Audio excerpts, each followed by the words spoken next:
All right, all right, all right. How's it going, everybody? Back again, Metal Blade Live Series. I'm your host, Riley McShane, and I am here with the man of All right, many, all right, many all things, right. Mr. Hey, how you doing? Everybody, back again. Metal Blade Live Series. I'm your Doing host, well, Riley, man. How are you? here Good. with the man Hell yeah, hell yeah. of many, many things. So, I think I- I think I'm hearing you on. I'm Yeah, hearing. I got. I'm hearing I myself. had a I'm delay there going. I had the Facebook window up. I'm It like, broke my brain for a second. I "Mr. was just like, Riley, wait, speaker." where's I that got coming it. from? Right on. Anyway, how's it going, man? How you doing? Good. How are you? Doing well, doing well. Another week, new year. Big Yeah. big day today with the inauguration going on. So I'm happy to provide everybody, I'm sure, a much needed break from politics to Yeah, man. talk Big, about big, some. big day for sure. Yeah, for sure. Some of the stuff going on with you though, which is, in my opinion, much more interesting. I'm like looking at all the stuff you're doing, and it's like, man, you've got 30th anniversary of Broken Hope coming up. You've got, this new media film company stuff. You've got these books. Dude stays busy. Holy shit. Yeah.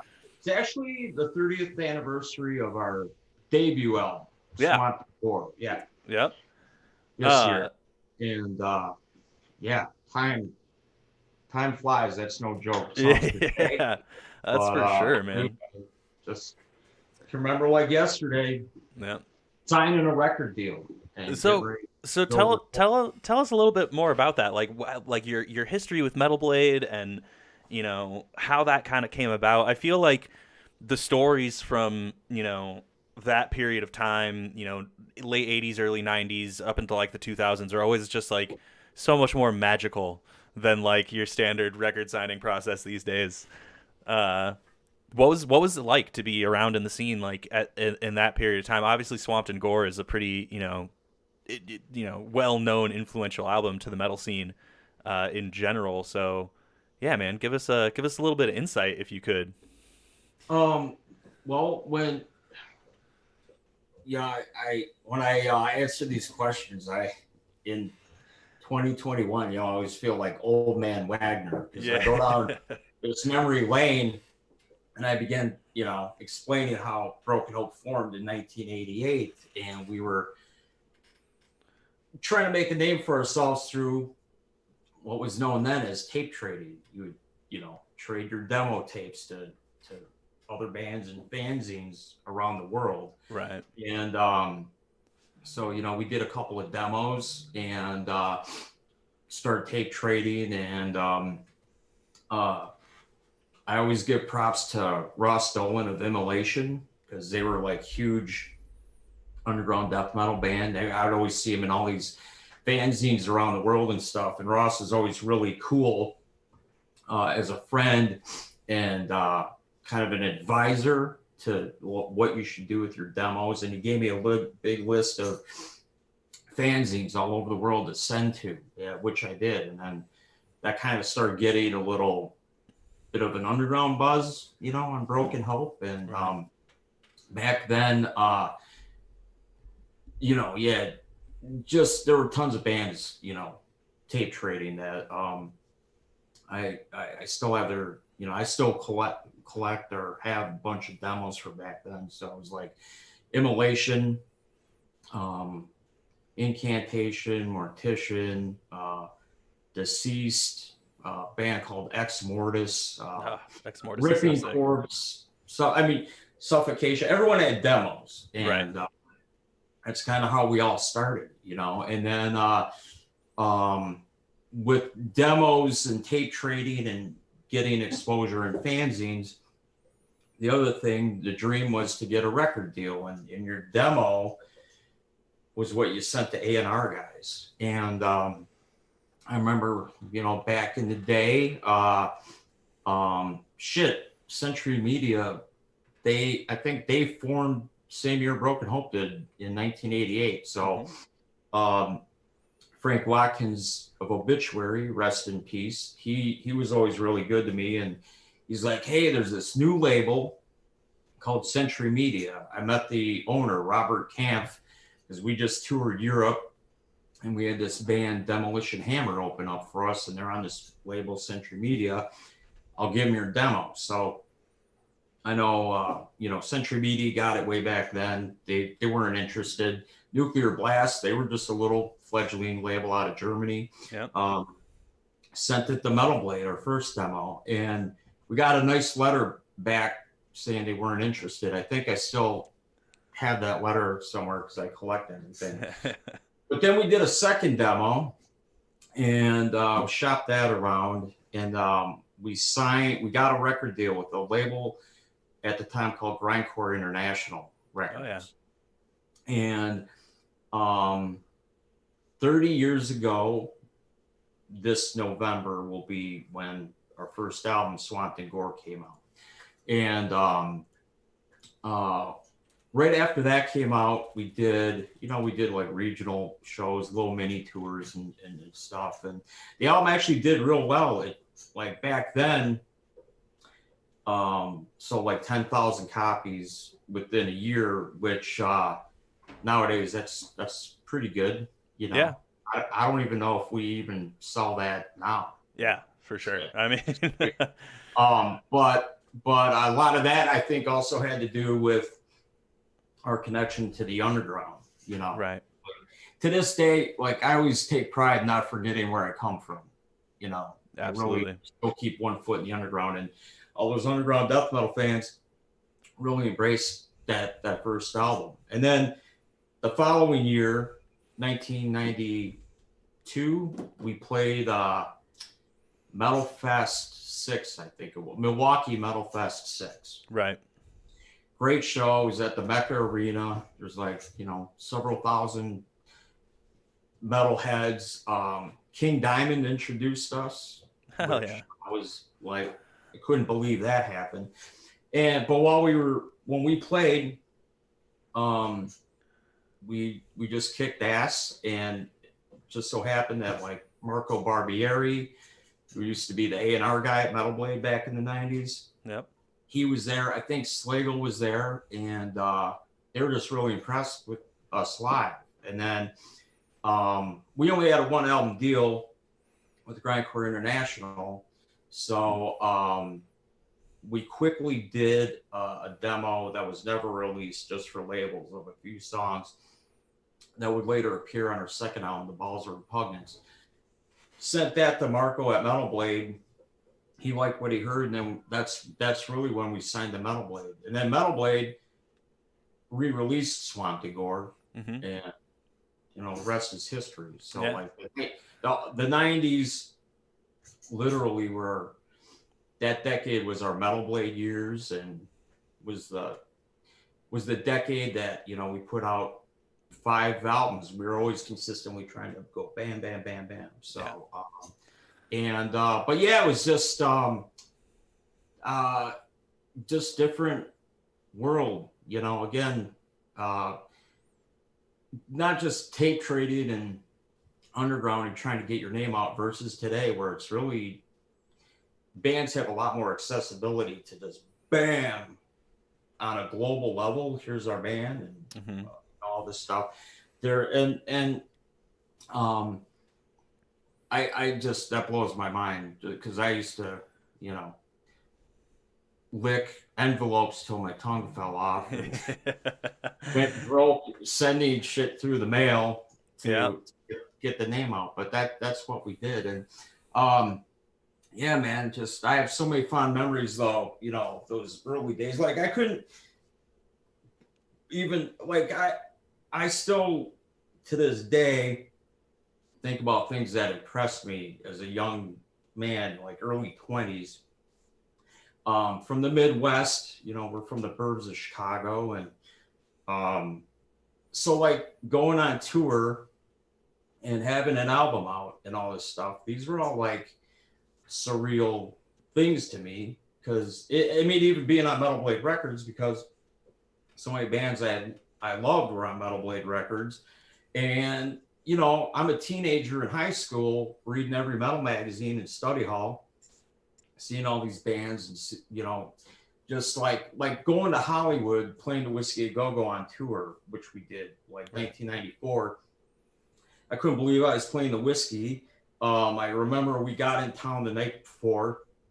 Metal Blade Records, they took us out to dinner, which, I mean, that I was like, holy shit, someone's actually buying us dinner. You know what I mean? Like, everything just impressed me. And then Guar, who were on Metal Blade, were playing the Palladium with the Dickies the night before we played the whiskey. So Metal Blade's like, well, you boys are in town a day ahead. We're gonna give you VIP, and like, we're in a VIP booth getting free drinks. The table next to us is goddamn Ozzy Osbourne and Steve Vai. And, you know, like I'm like, is this shit really happening? You know, and it's cool. I always hang on to those memories because.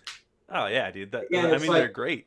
People get jaded. You know, it's easy to get jaded. You know, I've been really lucky to meet a lot of my heroes. Yeah. And some heroes are cool, some aren't. You know, some people say don't meet your heroes, but I've been real fortunate to have all these, as time's gone on, just surreal things. I mean, first time I went to Metal Blade Records, I go in Brian Slagle's office because I hear music coming out of there. He's jamming it full blast.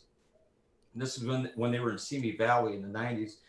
And he's jamming Fate's Warning, Awaken the Guardian, which was one of my favorite albums of, I think it was 86 it came out. Right. So many great albums in 86. And I just listen to that album on a Walkman in my bed every night. That's how I go to sleep. So I'd walk into Brian Slagle's office with him jamming Awaken the Guardian. I'll never forget that. It was just another little surreal thing. You know, maybe it has to do with me being a fan and a fucking nerd. Yeah, you know? totally, man. And it's important, you know, it's important to, like, you know, especially as a career musician, you know what I mean, to like hold on to those little experiences, because, you know, you tour so much and you play all these shows, and, you know, it's super magical at first, and as time goes on, it's like it becomes very routine. You start to get used to all the different venues and all this kind of stuff. So, you know, making sure to, like, you know, always observe things in that context. And it's good because it carries that state of mind and that attitude, that outlook in general, carries over to like a lot of other areas of life. You know what I mean? Even if you're not a career musician, if you're just, you know, working in any field that you know, enjoy, or even a field that you don't enjoy, just being able to like look at the little memories, those little like nuggets and tidbits that you're like, man, that was fucking sick. It's always super sick. Yeah. You know, well, speaking of live shows, I know everybody's kind of starting to like get the motor warming up a little bit, looking at concerts in 2021. Do you guys have any plans right now? Anything that's, you know? Yeah, we've got, I'm just going to pull it up here because I just did a post about this the other day. We've got one festival appearance so far booked, and it's going to be in October. Nice. And it's shaping up like really, really well. It's going to be right around Halloween weekend. Sick. And it's Mexico Metal Fest. Oh, so good. Man. In Monterey. Did you play that before? No, but dude, I was like just talking to someone about this, about how like I've never played in Mexico, South America before. And I've always wanted to, because it's like you look at, you know, some of our analytics and like, you know, some of like where our audience is coming from. It's, you know, one of the magic, you know, features of the internet is that you can look at where people are viewing you from, where people are listening to you from, all this kind of stuff. And we have such a huge Mexican audience, you know, Mexico City particularly. And I've always wanted to get down there, but it's just never quite fallen into place. It's a different, you know, from what I've heard, it's just like a slightly different process. It's not, you know, as straightforward as just like, you know, booking agent, promoter, go play the show kind of thing. It's like the promoter is a lot more hands-on and involved in the process of like getting you down there. Crossing the border is a lot different than like if you're going to, you know, Canada or the UK or something like that. And so I think it just the planets haven't aligned for us just yet to get down there. So every time someone's like, oh yeah, we're playing this big sick festival in Mexico, I'm just like, Oh, I'm jealous. Oh, I feel you, man. 'Cause Broken Hopes played in South America before, but Yeah. believe it or not, over the past few decades, we have not done Mexico Yeah. properly. We've had offers, and seems like stuff always went down a funnel, Yep. at the last minute. So we never did it. This is happening for sure. Mexico is like a lot of Latin American countries are fly the metal flag so high. Yeah. So bad. Like your band, Broken Hope, just metal in general is just so loved and appreciated there. And I know that's Broken Hope country, Mexico. Oh, yeah. So I'm excited. But like they keep adding bands.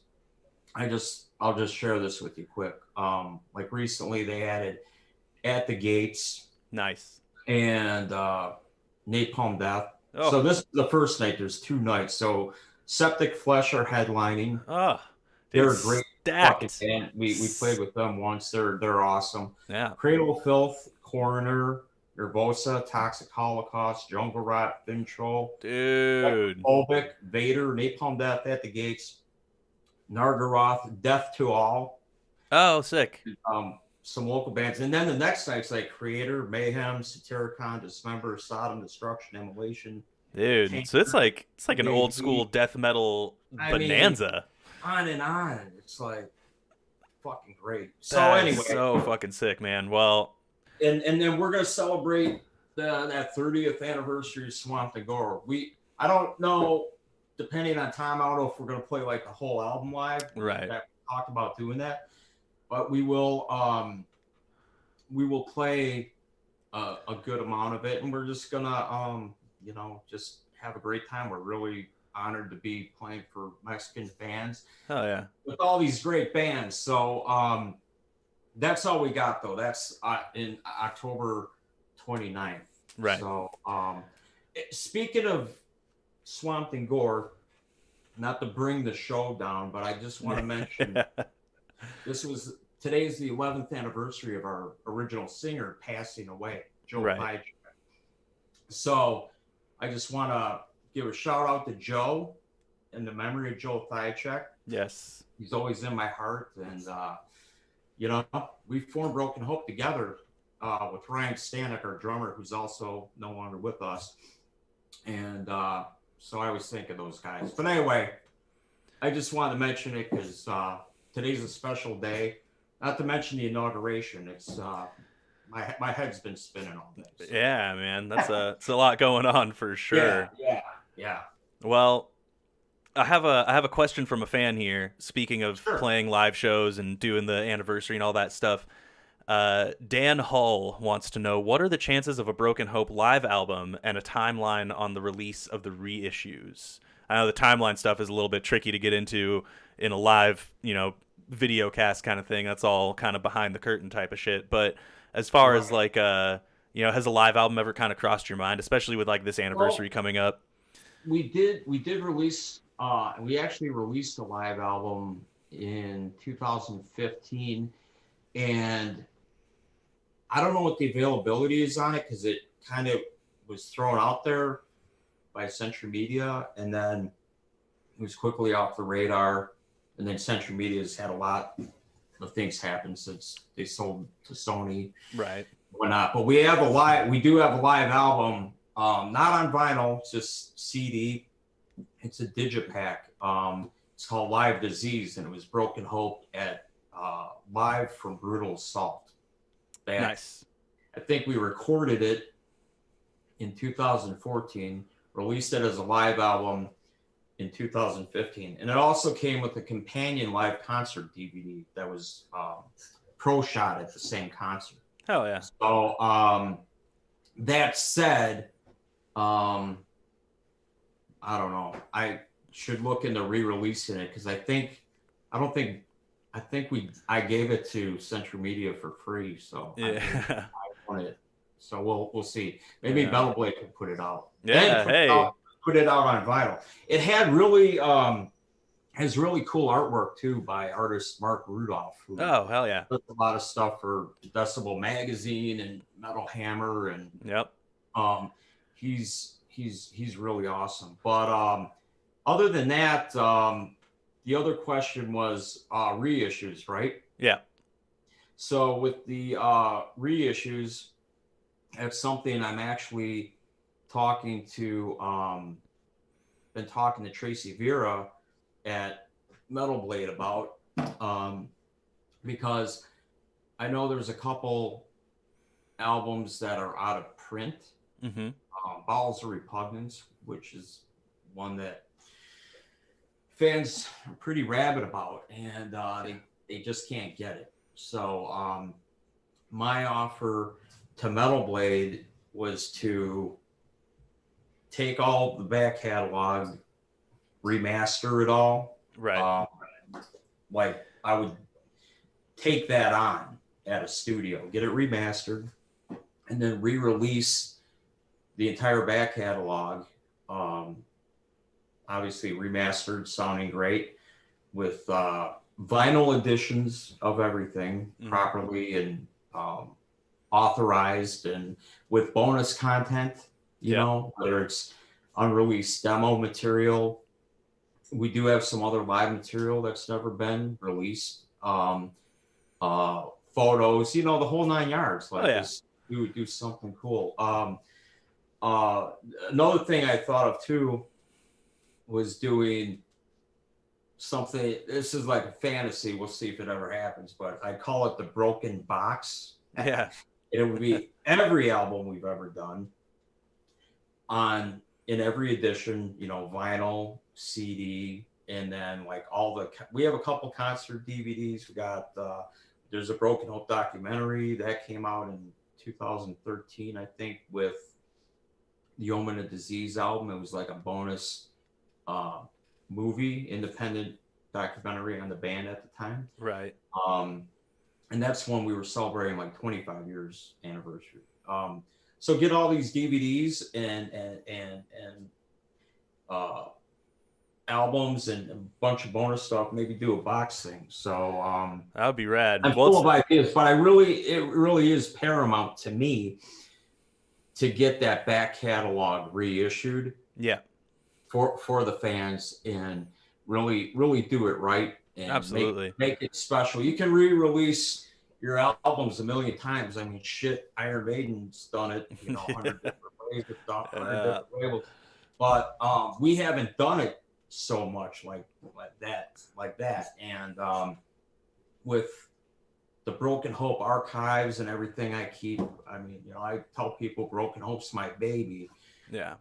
And like a child that I keep all the report cards. I keep all the pictures. I keep everything we've ever done, you know, and I'd like to share that and weave that into re-releases, you know, just to make it special for the fans. So anyway, again, been talking to Tracy at Metal Blade about doing it, and we'll see what happens, but it's on my radar, and it's like right here, job number 1. So that's super exciting. I think that you probably got a lot of excited fans listening to the show with that kind of talk. So that's by the way, if you can see that, that's that artwork, right? That's the artwork too. Yeah, that's the Live Disease album. So anyone who didn't know, we had a live album. We do have one, and again, it's called Live Disease.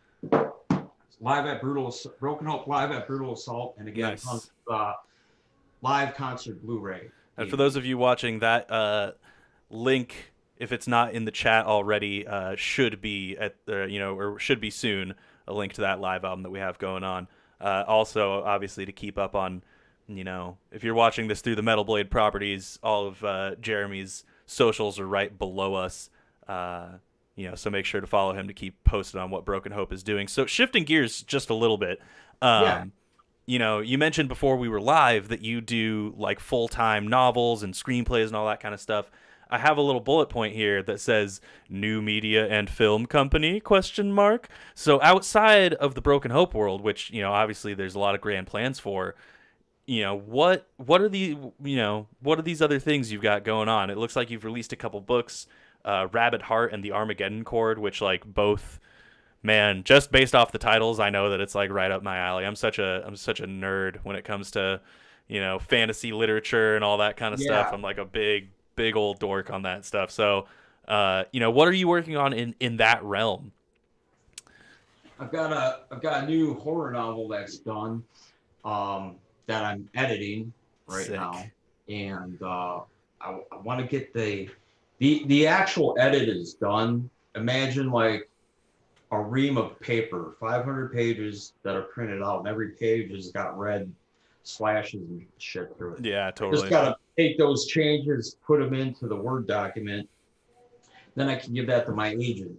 So, however, I've got a couple other things that popped up and kind of took over my life. I did a different kind of book for me that I did was a memoir that I wrote for a famous Michelin-starred chef Nice. named Chef Curtis Duffy. And Curtis Duffy is a good friend of mine. And his life story was just incredible. He approached me about writing his memoir. So the more I learned about his backstory, I knew him as this phenomenal Michelin-starred chef, and I knew he loved metal, and he has a lot of tattoos, and he's just a badass. And Netflix did a documentary film on him several years ago called For Grace, Grace, Okay. and that was about him and his Chicago restaurant Grace at the time. And anyway, long story short, his life story is kind of like Sons of Anarchy meets Anthony Bourdain. That's what I was told, because That's he was amazing. raised in a biker household. Yeah. Like dad was a legit, like real, like motorcycle uh, gang leader. Yeah. And it was a tumultuous, crazy way to grow up for him. Oh yeah. Violent and scary. And he found his path, this culinary path, and became one of the greatest chefs that we have right now in the world. So anyway, that really caught my interest. So one of my favorite nonfiction books is the book Wise Guy by Nicholas Pileggi. That's what Martin Scorsese Yep. based Goodfellas Yeah, on. I was gonna say Goodfellas for sure. Yeah. Yep. So I love true crime, and I'm fascinated with organized crime, and I Same. love the way that was written. Yeah. So I thought when I write this memoir, I'll take Curtis's own actual words from 100 hours of interviews I did with him, and weave in my narrative and kind of tell his story. So anyway, the reason I mentioned that is because that was another new book that came into my life. I wrote it. Now it's in an agent's hands. I got this horror novel. And then regarding the media company, I have this media company called Aphotic Media that I started last year, Right. about a year ago now. And I had the name, I had this ambition and idea. I'm going to do film and TV stuff that I'll finance, and I'll create the content too. And I also at the time had entertained like doing maybe music and maybe publishing stuff, but that was just too much. I didn't want to become a label or a publisher. I just Right. decided, all right, you're not the king of all media, Jeremy. Yeah. You're the Howard Stern or something. Yeah. But I did want to do film and TV stuff, and what happened is you talk about the stars and planets aligning. A good friend of mine, Frankie Nasso, he's a great director and independent filmmaker. He's also done a ton of music videos. He's done like the last 7 Steel Panther music videos and a bunch of other metal bands, but he's also done these great independent films. He did one on Harry Belafonte Okay. that he sold to HBO, and he won a Cannes Film Festival award for. And Nice.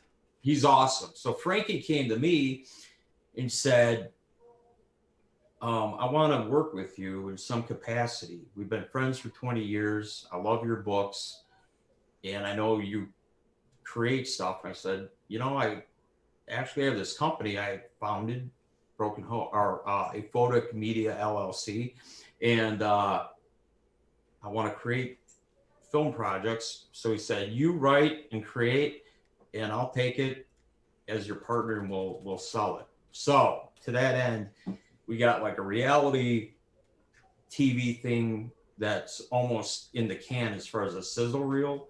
For anyone that doesn't know, a sizzle reel is like a band's demo. Shit, I just learned what a sizzle reel was this last year, so I'm not talking like I'm an expert. I'm learning a lot. And so we got that going. There's interest in that. And then I'm doing this Allman Brothers project now, which is really cool. I love the Allman Brothers, and just worked out that we had this opportunity to acquire the rights to an Allman Brothers book. So I'm working on the script, the pilot for that, and then I've got another series that I created, completely fictional. It's not reality based. It's not about anybody. It's frankly dark and fucked up, which is pretty much right in my DNA, you know. It's like, I won't go into what it's about, but I will tell you this. It's got the vibe. It's got a vibe that's up there with Dexter, Breaking Bad, and the first season of True Detective. It's really dark. Sick. It's crime based actually. I'm real outside of horror and dark fiction. I'm also into like crime noir and dark crime fiction and stuff. So anyway, I have all that shit going on, and I've got another manuscript that I'm 150 pages in of another novel, and then I got Broken Hope, and I got another musical side project I'm doing down at Criteria Studios in Miami. So, you know, Riley, when I talk to you about all this stuff, I actually makes me feel better, because there's so many times in a day I look and I'm like, dude, why are you watching TV or playing video games? You're squandering your time. You're not getting anything done. And then I rattle all this shit off to you, and I'm like, you know what? You're doing fine, Jared. Oh yeah, man. It's hard to zoom that lens out sometimes. You know what I mean? Especially with people to zoom that lens out. Exactly. Yeah, people who put a lot on their plate, and I'm guilty of that myself. You know, when you were like, I don't want to be a publisher. I don't want to do this. I was like, yeah, man, I feel you. I just started a publishing company myself, and I'm just you're like, a video game publisher. Yeah, and it's no small feat, man. You know, kick-ass metal band. Yeah, I'm sure you know what it's like. You gotta. I mean, especially with this lifestyle, right? It's like I feel like anyone who really started their career in music, it's only a matter of time before you start, dipping into other pies and start doing other things, and getting all your other interests lined up and making sure that you can, not only stay afloat but like continue to fuel yourself creatively.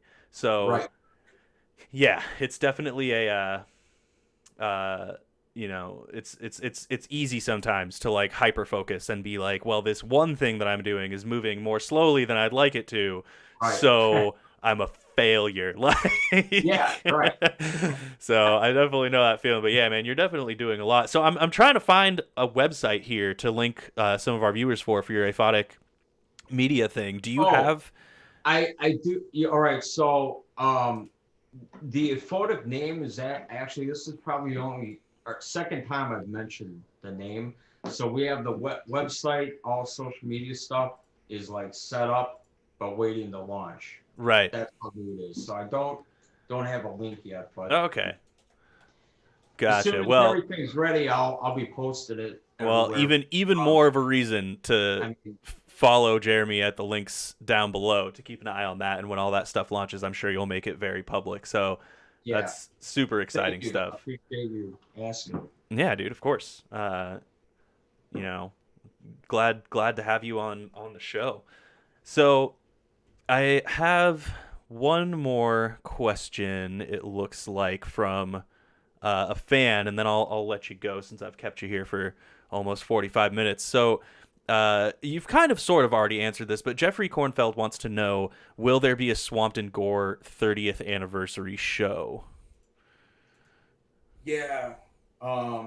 You kind of like you said, like the Mexico thing. You're like going to try to play, as much of it as you can, and all that kind of stuff. But and obviously shows are like not I've, really happening right now, so it's hard to plan ahead. I've But I've entertained the thought of trying to do something, um, which would be later in the year. November. I think I should know the exact birth date of my band's first album. I just know it's November. So I had entertained the thought of doing a headline local Chicago show right, where we play all of Swamp and Gore and then other songs, and then just have a bunch of Chicago area bands that we love and are still doing stuff. Like I'd love to play with the band Macabre again. I love those guys. They got a kick-ass new album that came out on Nuclear Blast recently. The Skull, which features some Trouble members. Glory Hole Guillotine, which is a grindcore band here, and I gotta mention that my stepson is in that band. that is an excellent grindcore band name, I have to say. They're a great fucking band. They're pure grindcore. It's great seeing young people embracing old school, Oh yeah, dude. grindcore. Talking Terrorizer, Napalm Death, Nasum, Repulsion. These Yep. young guys. Those are the bands those guys like. They sound great. Anyway, get a bunch of bands and just celebrate 30 years of Swamp and Gore. So it's only January. Maybe something could be booked.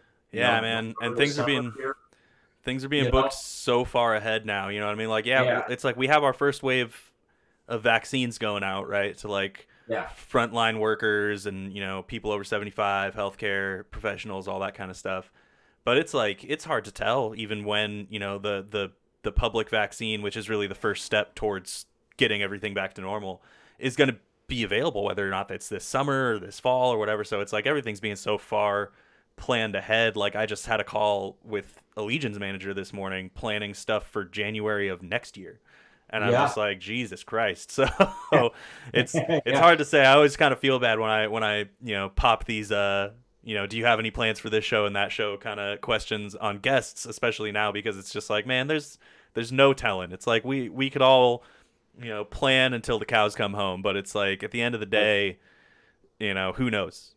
Things that we plan now for the fall could still have to get postponed or canceled. It's like it's such a volatile situation with the return of live music. So with the climate we're in and not being able to play live, the gears I've switched to is writing a new Broken Hope album. I've got like 7 songs written. Hell yeah. Mike. We were originally going to do an EP.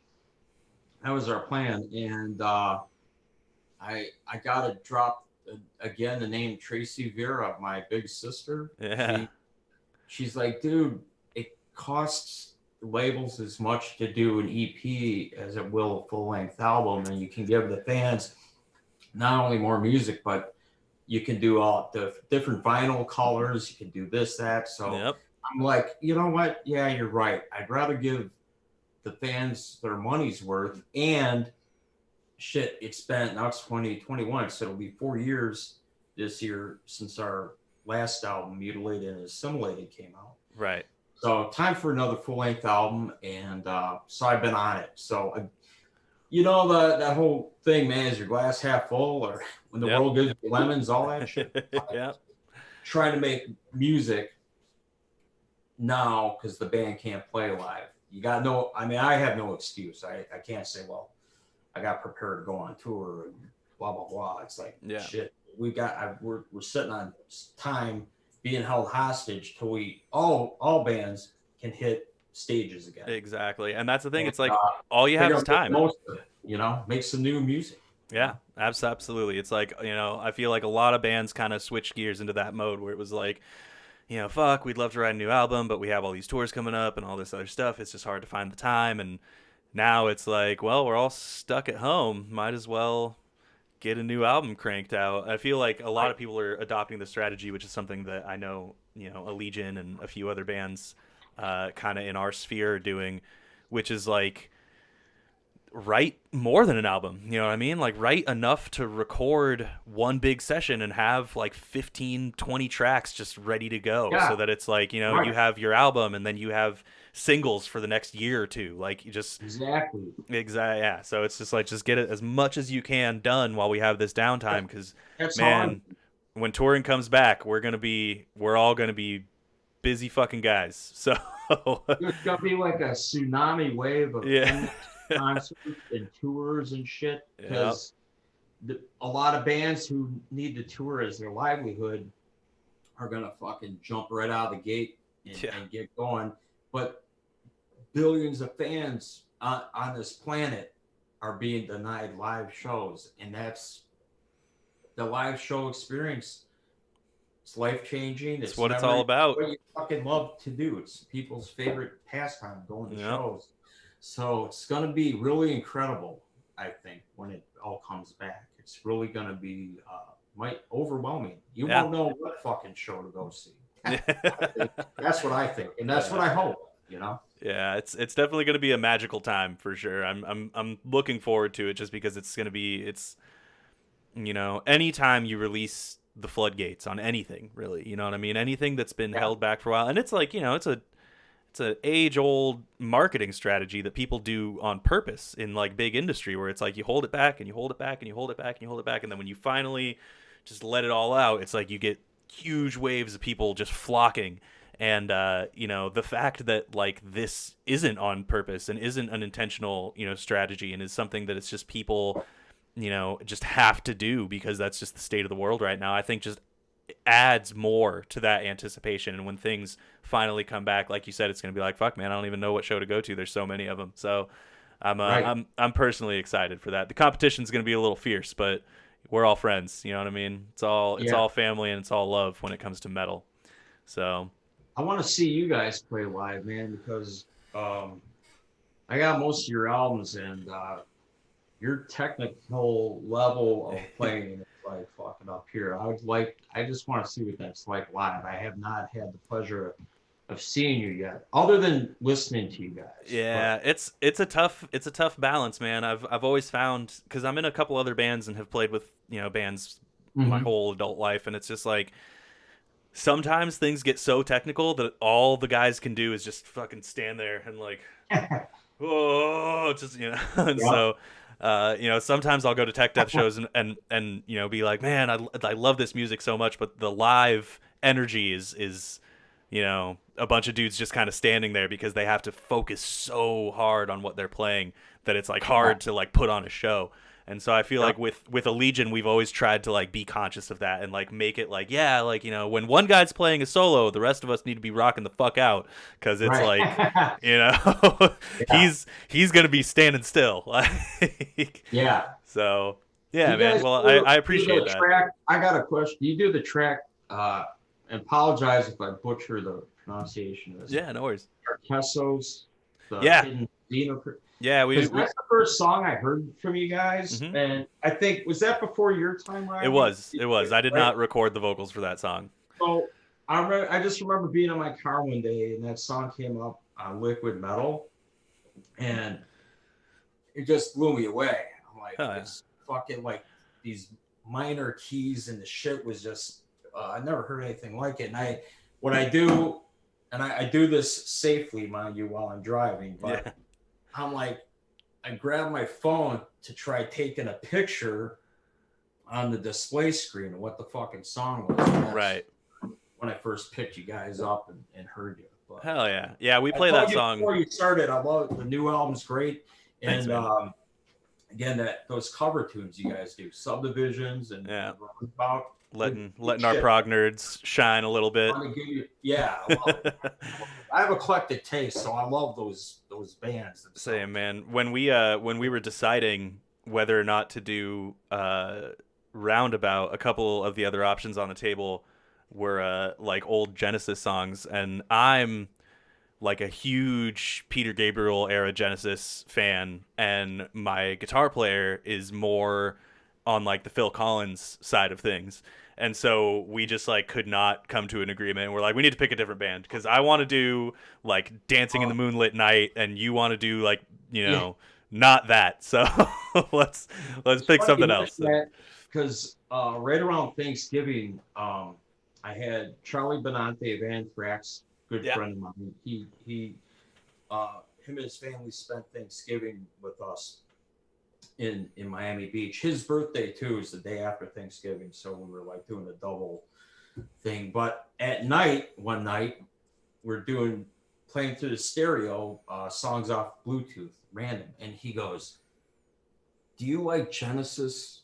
And I'm like, "Yeah." He goes, "But how deep do you go?" And I mentioned a couple, like, you know, Phil Collins era. He's like, "Dude, you gotta check this out." And he played songs I was familiar with, but I hadn't heard in a while. And I don't know, dude. We listened to like 2 hours of Genesis. Like, this band fucking rules. And dude, what a pleasant surprise to revisit them. But to your point, there's different versions of Genesis. There are. They're all really awesome. I feel like every like legendary prog band, right, has those like different phases, right? Like King Crimson is the same way, Pink Floyd is the same way, you know, Genesis, Yes, you know, all these bands. I mean, even on like the weirder side of things, like Magma and stuff like that, all these bands have these like very different periods of like what their sound kind of evolved into, and I think that that's the coolest thing about you know, progressive music that I feel like has been lost a little bit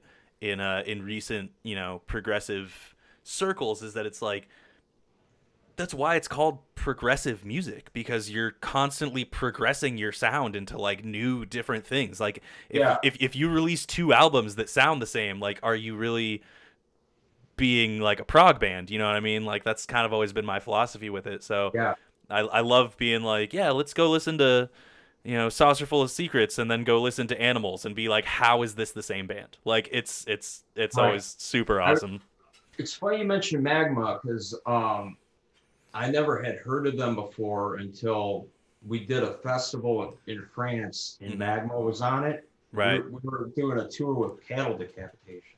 Oh, sick. So I think it was Travis. Yeah. One of the guys in the band was like, "Fucking Magma!" Yeah, that's on this festival. definitely Travis. I probably sound like a dork poser or something. I'm like, "Who's Magma? I never heard of it." He's like, "Well, you never heard Magma?" Yeah. I mean, they were so excited, and so that's the first time I heard of them, man. So now you're the second. Is it a San Diego thing? Dude, it must be, man. Like, it's so funny. So Travis is actually like my neighbor. Like, he lives like a 2-minute drive away from me. And yeah, we nerd out on music. You know, he's way deeper than I am. He's like one of those, you know, he like buys and sells and collects records and all this kind of stuff. And I was helping him, you know, move a couple weeks ago, like a month ago, and like just seeing some of the shit he has in his collection, I'm just like, bro, what is this? Like, he was doing a thing not long ago where he would pull out albums or something, alphabetically, and show them off. And dude, I love Travis, man. He's good. All the guys in Cattle Decap are they're the homies. I've done a couple tours with them. My first tour ever was with Cattle Decapitation, and it wasn't with Allegaeon. It was way back in 2010 with my old band Son of Aurelius, and we've just been fucking fast friends ever since, man. Those guys are great. My voice just broke. We go through I'm recovering from COVID right now. Well, it's kind of, sort of, but I got it over the holidays, and every once in a while I'll be talking and just be like, oh. I feel like I'm 13 again. Well, on that note, since I've been talking for too long, I'll let you go. But dude, thank you so much for coming and hanging out with us. It has been absolutely, you know. I really appreciate the opportunity. I do want to give a shout out. Yeah, please do. Because Metal Blade's a big part of my history, and I love Metal Blade, and they got the best goddamn staff. Yeah. And I'm biased because some of the people on the staff are really good friends of mine and my wife, and just great people. But and there's people that have been there forever. But Brian Slagle, Tracy Vera, Mike Faley, Diana Tanda. Hello. Oh yeah. Nikki Law, Stephanie Shoulders, Brian Ames. I know you're still there. Yeah. Ames. Yeah. Ames, I love you, boy. I haven't seen you in a long time. Heidi Weaver and anyone else I forgot. Just wanted to say hi. Metal Blade, keep going, you guys. Just fucking awesome. I love you all. And bro, thank you for chit chatting with me, man. Yeah, dude, of course. It's absolutely my pleasure.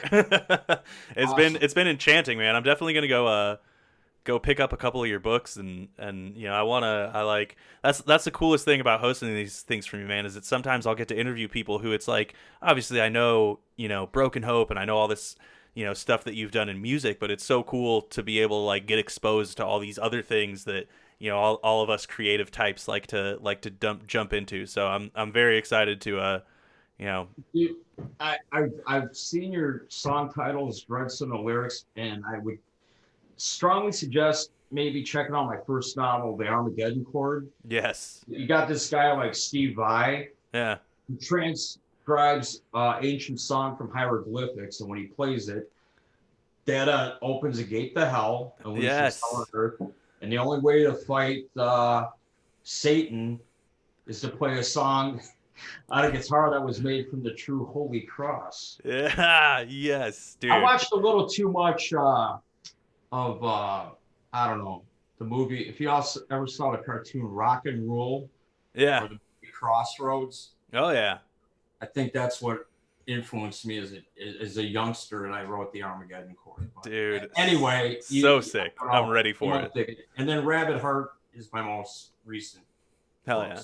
You like post-apocalyptic, you know, dark shit. That one's for you too. So but thanks for letting me pimp my books. Yeah, dude, of course. Both of those are extremely up my alley, so now I'm even more excited to dive into them over this next weekend. So anyway, Jeremy, thank you so much for hanging out with us. For everybody watching, thanks for having me.